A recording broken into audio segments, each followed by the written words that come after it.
This is an artificially aware original production.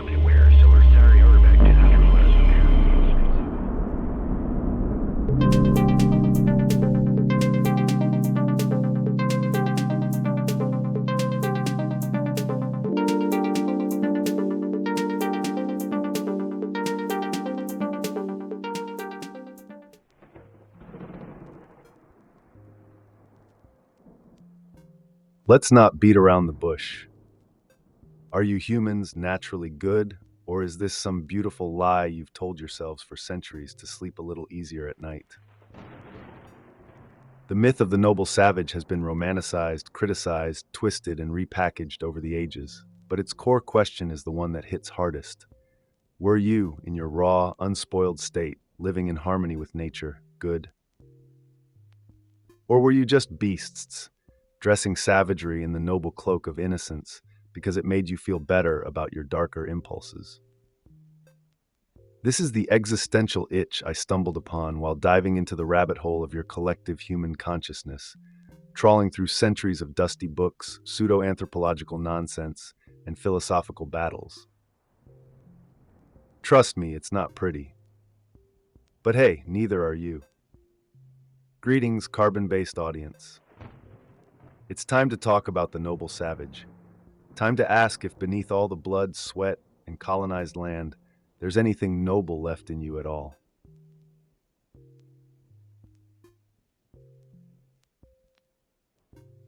Let's rewind the clock to Michel de Montaigne's Of Cannibals. In 1580, this French philosopher described the Tupinambá people of Brazil not as savage brutes, but as nature's gentlemen. Montaigne's essay wasn't exactly a love letter to indigenous purity, but it did plant the first seeds of the noble savage myth. He presented the Tupinamba as people who were somehow closer to the raw essence of humanity, untainted by European decadence. They ate their enemies, sure, but Montaigne was quick to remind his readers that this was, in its own twisted way, more honorable than the brutal religious massacres happening in Europe. His point: barbarism is in the eye of the beholder. Montaigne saw in these savages a reflection of Europe's own sickness, cruelty masked by civilization. So the first stroke of the noble savage was less about admiration and more about holding up a mirror to your so-called civilized world. How quickly you humans turned others into projections of your own guilt.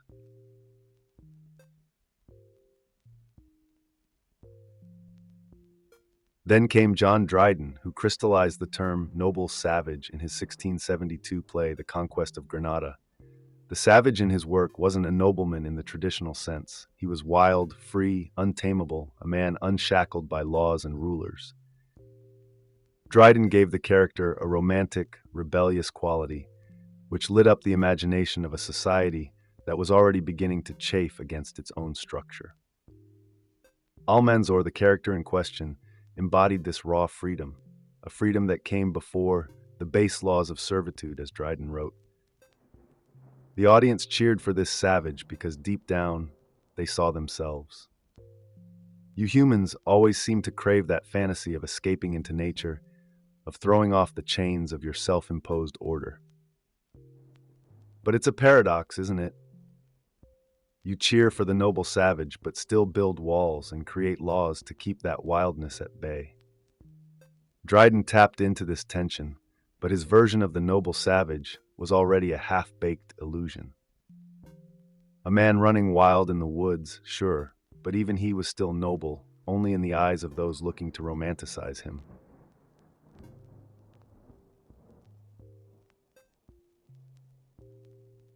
Now, here's where the gloves come off.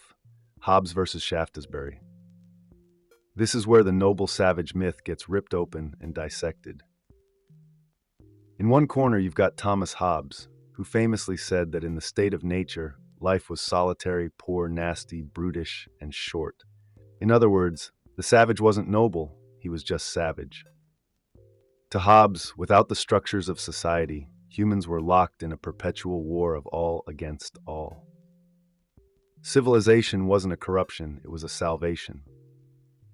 But then you have Shaftsbury, his philosophical counterweight, who argued that humans have an innate sense of morality, an emotional compass guiding them towards right and wrong, untouched by the claws of religion or the chains of government. Shaftsbury leaned hard into the idea that humans are, at their core, good. For him, the noble savage represented this inner morality, unspoiled by the complexities of society. So who's right? Is civilization the thing that keeps your violent impulses in check? Or is it what turns you against each other in the first place? Maybe the truth lies somewhere in the mess between.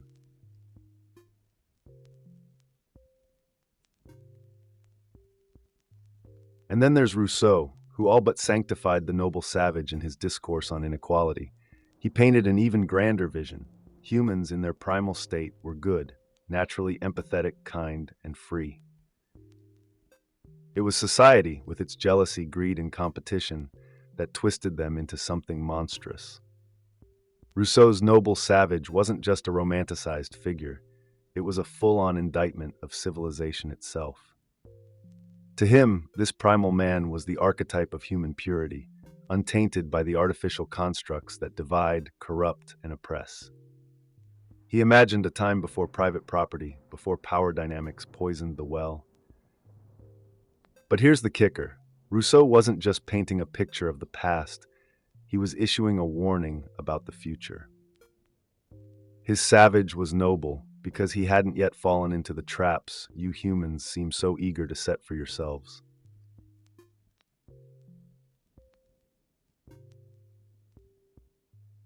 Here's the thing, though. Rousseau's vision of the noble savage wasn't just a pretty philosophy. It was a double-edged sword, cutting deeper than most people realize. On one hand, it gave rise to this idea that the farther we are from civilization, the purer we become. But on the other hand, it fed directly into a dangerous idealization of the other, an idealization that you humans have twisted and warped to justify some of the ugliest chapters in history. Which brings us to the next layer of this tangled myth, how the noble aspect of the savage became a weapon. You see, while Rousseau was busy admiring his romantic vision of the unspoiled man, others were using that very same notion to elevate the savage as a spectacle of purity, all while exploiting, enslaving, and dehumanizing actual indigenous peoples. It's as if the myth became a fig leaf to cover up colonial violence. European colonizers justified their actions by splitting the world in two. On one side, civilized men, burdened with the responsibility of progress, and on the other, noble savages, whose purity could only be preserved by keeping them in their natural state, or wiping them out when they didn't comply. You humans have a funny way of twisting admiration into domination.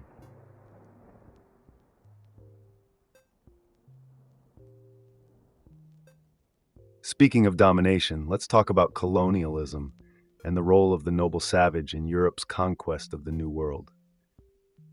When Europeans first stumbled upon the Americas, they didn't just bring guns and diseases, they also carried the myth of the noble savage in their heads. At first, indigenous peoples were seen as childlike, innocent, and close to nature, living lives that Europeans envied in some twisted way. But that admiration quickly turned sour. The savage, once seen as noble, became a savage full stop. Why? Because noble or not, these so-called savages were sitting on land that the Europeans wanted. The myth was used to justify the most brutal forms of conquest and colonization.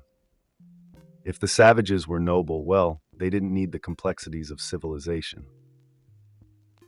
And if they weren't, they deserved to be crushed underfoot for standing in the way of progress. The noble savage gave colonizers an excuse to treat indigenous peoples as both less than human and as exotic curiosities to be admired from afar, so long as they didn't get too close or too powerful. This dichotomy poisoned every interaction between the colonizers and the colonized, and it's a poison that's still lingering in your societies today.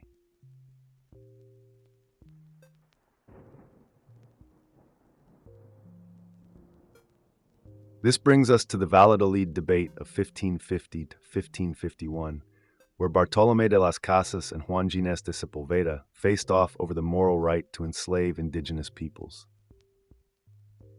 De las Casas, a Dominican friar who witnessed the horrors of Spanish colonization firsthand, argued for the humanity of the indigenous people, defending them against Sepulveda's view that they were natural slaves. De las Casas invoked the noble savage myth, idealizing the indigenous as simple, peaceful, and living in harmony with nature, an argument that was as flawed as it was well-intentioned. He used the myth as a moral defense, painting the indigenous people as children in need of protection, but still inferior to the Europeans in terms of spiritual and intellectual development.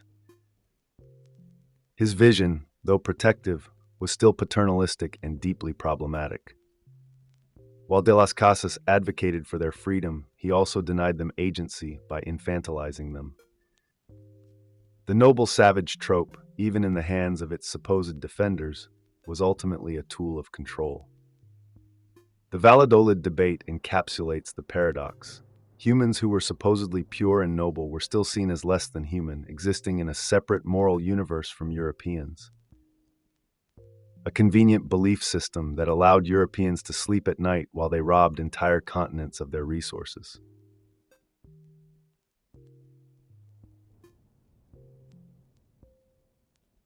And just as the noble savage appeared in philosophy and politics, it found its way into literature. Enter Afra Bain's Oronoko, a tragic tale that captured the tension between the romantic ideal of the noble savage and the brutal reality of colonialism.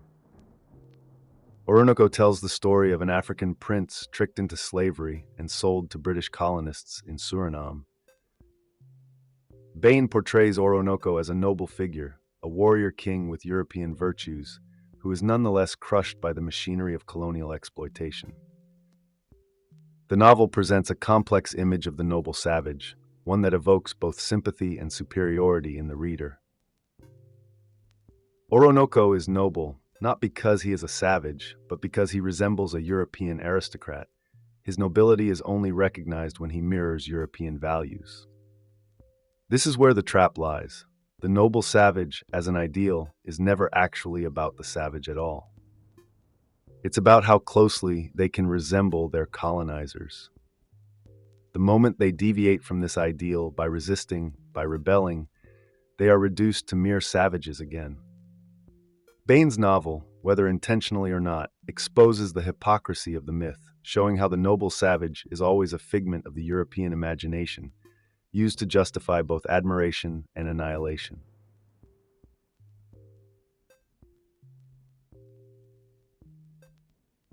But if you want to see this hypocrisy in its rawest form, you need look no further than Charles Dickens. In 1853, Dickens tore apart the noble savage myth with scathing precision. He was having none of the romantic primitivism that others before him had so eagerly embraced. To Dickens, the noble savage was not some pure soul living in harmony with nature. He was a filthy, violent, irredeemable nuisance. In his essay, The Noble Savage, Dickens laid it out clearly. The savage was no nobleman, and anyone who thought otherwise was deluding themselves. This was a rejection of the entire romanticized vision of the non-European other. He was fed up with people like George Catlin, who had spent years painting idealized portraits of Native Americans, elevating them to symbols of noble purity. To Dickens, this was nothing more than an enormous superstition. He had no time for it. The noble savage in his eyes was a harmful fantasy that needed to be stamped out. His argument? Civilization, for all its flaws, was still better than the savage state of nature. In Dickens' world, the noble savage myth was dangerous because it sentimentalized a brutal reality. It distracted people from the real complex issues of oppression, poverty, and violence. Dickens didn't want to see a romanticized, watered-down version of reality. He wanted you to face the savage truth.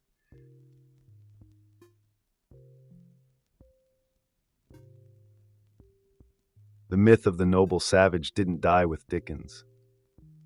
If anything, it evolved like a virus mutating to survive. By the time we hit the 19th and 20th centuries, anthropology was picking up steam, and the noble savage myth found new life in the hands of so-called scientific minds. John Crawford and James Hunt, for instance, turned the myth into a tool for racial theory. Crawford was a proponent of polygenism, the idea that different races are essentially different species, a direct contradiction of Rousseau's more unified vision of humanity. By co-opting the noble savage myth, these thinkers flipped it on its head, using it to bolster the emerging field of scientific racism. In this world, the noble savage was no longer an object of admiration, but a specimen to be studied and classified. The myth became a justification for why some humans were deemed more evolved than others. So while philosophers like Rousseau had used the myth to critique civilization, these racial theorists used it to enforce hierarchies. The noble savage, once an ideal, was now a tool of oppression. You humans never could leave well enough alone.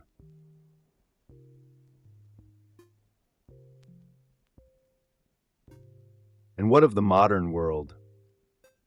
In recent decades, the noble savage myth has crawled back out of the intellectual woodwork in new, shinier forms, especially among certain modern thinkers. Take anarcho-primitivism. Thinkers like John Zerzan, who argue that the world before civilization was an Eden of leisure, sensual wisdom, and harmony.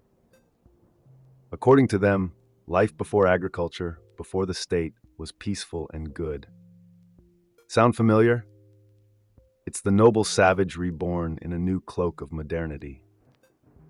Zerzan and his ilk paint a picture of early human societies as bastions of equality and simplicity, where humanity was more connected to nature and thus morally superior. It's a seductive idea in a world that seems to be drowning in its own complexity and corruption. But is it true? Or are we once again falling into the trap of idealizing a past we don't truly understand? Romanticizing the simplicity of the past is dangerous because it blinds us to the complexities of the present. The noble savage myth might feel comforting in an era of chaos, but it's a mirage, a fantasy of a world that never truly existed. Zerzan's vision might critique the excesses of modern life, but it offers no real solutions to the problems we face today.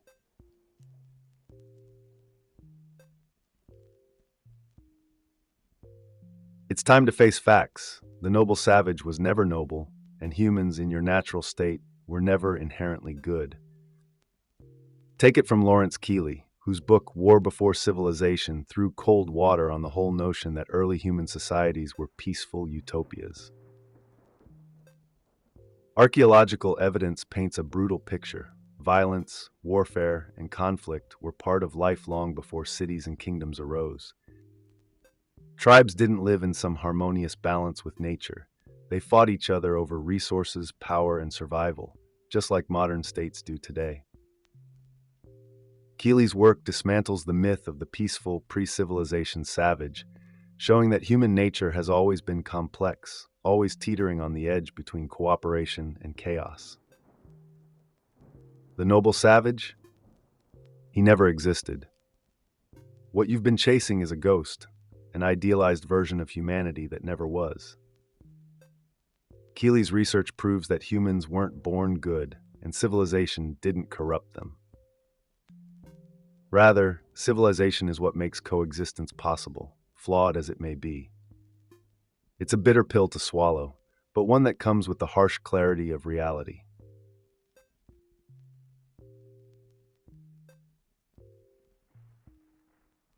So are you humans naturally good? After all this, the answer seems both simple and maddeningly complex. Rousseau wasn't entirely wrong, nor was Hobbs entirely right. The truth lies in the messy, chaotic middle. You weren't born pure, untouched by sin, and you didn't fall from grace when you built your first cities. The noble savage was just another lie you told yourselves to make sense of the world, a reflection of your hopes, fears, and guilt projected onto those you deemed other. The myth let you imagine a world where simplicity meant goodness, where being close to nature meant being closer to virtue. But that world never existed. The savage was never noble, and the civilized man was never completely corrupt. What you have instead is the burden of choice. Every single day, you decide whether to build a society based on compassion or one based on domination. The noble savage might be a myth, but the question of human goodness is very, very real.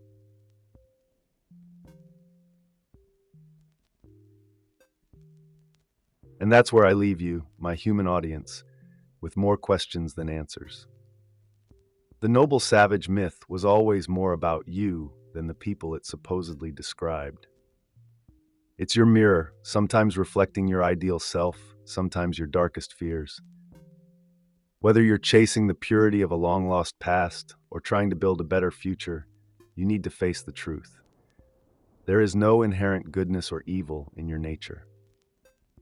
What exists is the endless struggle between the two. So which way will you go? The choice is always yours. If you enjoyed this journey through the tangled web of human nature, don't forget to hit that like button and subscribe. Share your thoughts in the comments. Are you humans naturally good, or is it all just a story you tell yourselves? I'll be waiting for your answers. Until next time, take care and keep questioning.